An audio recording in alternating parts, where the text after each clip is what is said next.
minbarda britaniyalik qiz chiqib, o'zbek tilida chiroyli nutq so'zladi. Tinglaganingiz uchun rahmat. Sizga yaxshi kun tilayman. Thank you so much for listening. Britaniyalik talabalar o'zbek tilini o'rganmoqchi bo'lgani hayratlantirdi. Assalomu alaykum. I believe you're Nikolay Kontovas, right? Yes, I am. Oh, assalomu alaykum. İngilizce gaplashaydimi? Mayli, o'zbekcha gaplashamiz. Hayron qoldim. Xush kelibsiz. Rahmat. Charchamadingizmi? Safaringiz yaxshi o'tdimi? Yaxshi o'tdi, xudoga shukur. O'zbekiston bilan bog'liq fondimiz nihoyatda boy. O'zbekistonning tarixi va madaniyati ham boy bo'lgani uchun bu tabiiy. Xudo xohlasa, kelajakda O'zbekistonning shon shuhrati yana ko'proq bilinadi. Mening eng katta orzuyim shu.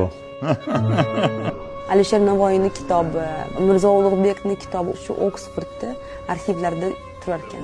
Beruniyning kitobi, Ibn Sino, ularni mumkin ushlab ko'rishga deb ruxsat so'radi. Ushlab ko'rib, bilasizmi, ko'zimdan yosh oqib ketdi. Bu qanaqa baxt. So Ulug'bek's hands have touched this manuscript. So you touched right now.